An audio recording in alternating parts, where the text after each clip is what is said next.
अस्सलाम वालेकुम रहमतुल्लाहि व बरकातहू। नाज़रीन, आज के इस वीडियो के अंदर हम यूनानी के एक और मुरक्कब के ताल्लुक़ से बात करने जा रहे हैं, जिसे हम माजून नबीदुल वर्द के नाम से जानते हैं।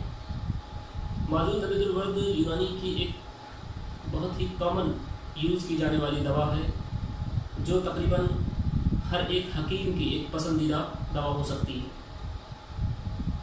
माजून नबीदुल वर्द का जब भी जिक्र किया जाता है या जब भी इसका नाम आता है, तो सबसे पहले जो प्रॉपर्टी हमारे जहन में आती है वो इसकी एंटी इंफ्लेमेटरी या वर्म को डिज़ोल्व करने की, ट्यूमर्स को डिज़ोल्व करने की जो प्रॉपर्टी है वो है। वैसे तो माजून नबीदुल वर्द के बहुत सारे इस्तेमालात हैं, बहुत सारे फ़वाइद हैं, लेकिन आम तौर पर तिब्ब यूनानी के अंदर इस दवा को एज ए एंटी इंफ्लेमेटरी जाना जाता है। दोस्तों, आज के इस वीडियो के अंदर दरअसल हम लोग माजून नबीदुल वर्द को उसके डिफरेंट एस्पेक्ट्स पे डिस्कस करने की कोशिश करेंगे। साथ ही साथ हमारी कोशिश ये होगी कि आपके सामने अपने कुछ इस दवा के ताल्लुक़ से मुजरबात भी शेयर करूँ।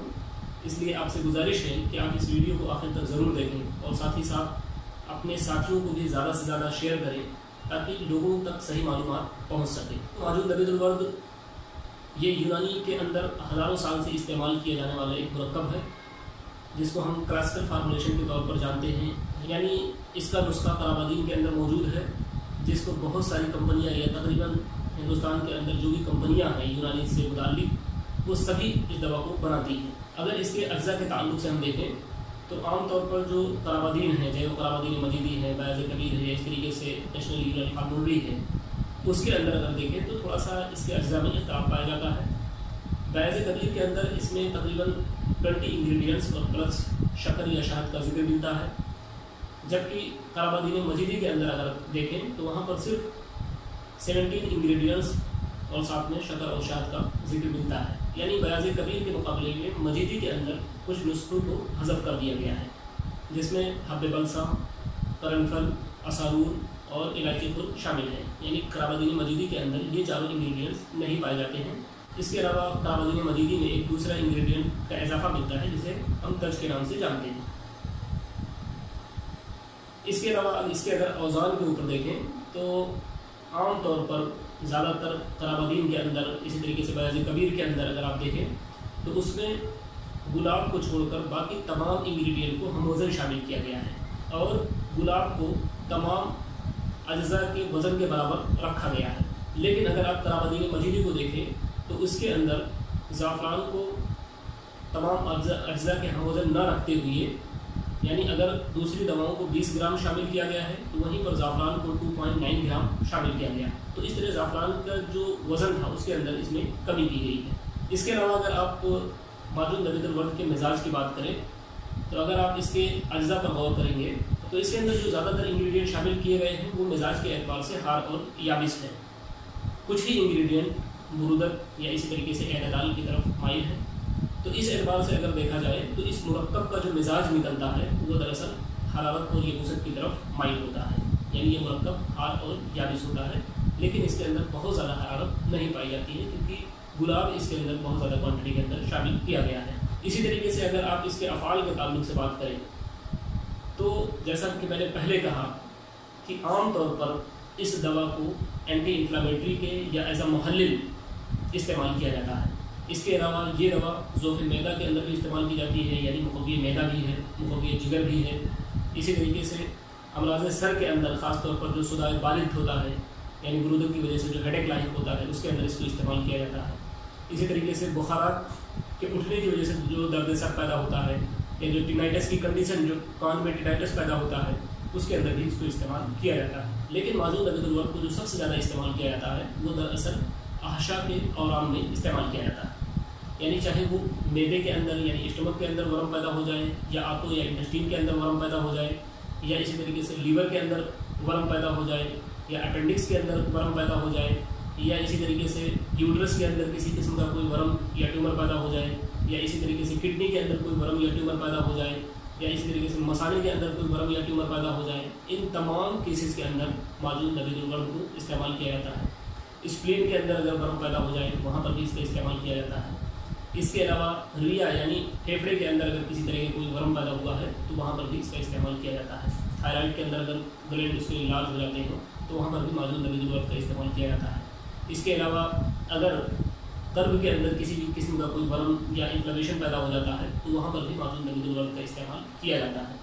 تو اس طریقے سے اگر دیکھا جائے تو معجون نبیذ الورد کو سب سے زیادہ جو شہرت حاصل ہے وہ دراصل عوام کو تحلیل کرنے میں ہے، یا اسی طریقے سے ٹیومر کو ڈیزالو کرنے میں ہے، یا انفلیمیشن کو سبسائڈ کرنے میں ہے۔ اسی لیے معجون نبیذ الورد کو ہیپاٹائٹس کیسز کے اندر استعمال کیا جاتا ہے، اور کئی بار اس کو ہم نے بھی استعمال کروایا۔ اس کیس کے اندر یہ دوا بہت ہی کارآمد ثابت ہوتی ہے۔ ایسائٹس کے اندر جو کہ سیروسس آف لیور کی وجہ سے پیدا ہوتا ہے، وہاں پر بھی دوسری ادویات کے ساتھ جب معجون نبیذ الورد کا استعمال کیا جاتا ہے تو ایسے کیسز کے اندر بھی بہت بہترین نتائج سامنے آتے ہیں۔ اس کے علاوہ معجون نبیذ الورد جانڈس کی ایک بہترین دوا ہے، یعنی یرقان جو پیدا ہوتا ہے اس کی بھی ایک بہت ہی عمدہ دوا ہے، اور خاص طور پر اس کیس کے اندر اس کو ارک قاسمی کے ساتھ، ارک بقول کے ساتھ، یا ارک برنجاسد کے ساتھ، اور ساتھ ہی ساتھ شربت دینار یا اسی طریقے سے شربت حضوری کے ساتھ استعمال کیا جاتا ہے۔ فیٹی لیور کے اندر بھی اس کا بارہا استعمال کیا گیا، اور یہ دوا بہت ہی زیادہ مفید ثابت ہوئی۔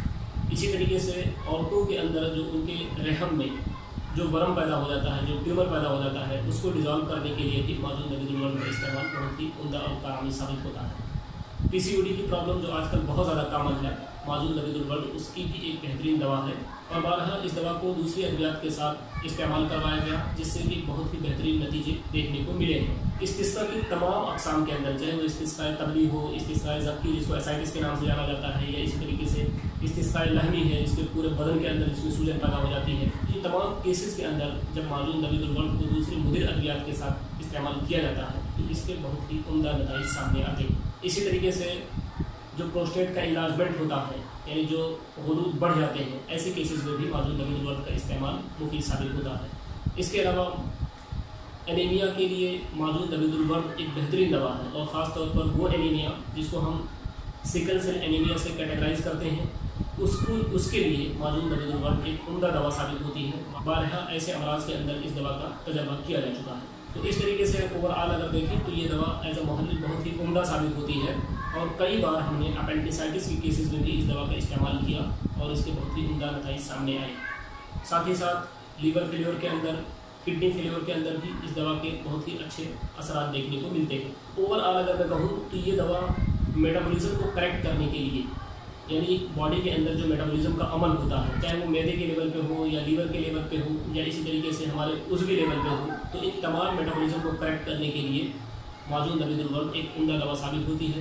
تو اس اعتبار سے جو سسٹمک پرابلمس ہوتی ہیں، جو میٹابولزم کے نتیجے میں پیدا ہوتی ہے، وہاں پر بھی معجون نبیذ الورد کا استعمال کیا جا سکتا ہے۔ تو دوستوں، یہ معجون نبیذ الورد کے تعلق سے کچھ مختصر سی چیزیں تھیں، کچھ معلومات تھی جس کو میں نے آپ کے سامنے شیئر کیا۔ امید کہ آپ کے لیے یہ فائدہ مند ثابت ہوگا۔ اگر آپ کو کسی بھی طرح کا کوئی ڈاؤٹ ہے، کوئی بھی شبہ ہے، تو آپ کمنٹ باکس میں جا کر کے کمنٹ کر سکتے ہیں، انشاءاللہ آپ کو رپلائی ضرور کیا جائے گا۔ شکریہ، جزاک اللہ خیر۔ السلام علیکم ورحمۃ اللہ وبرکاتہ۔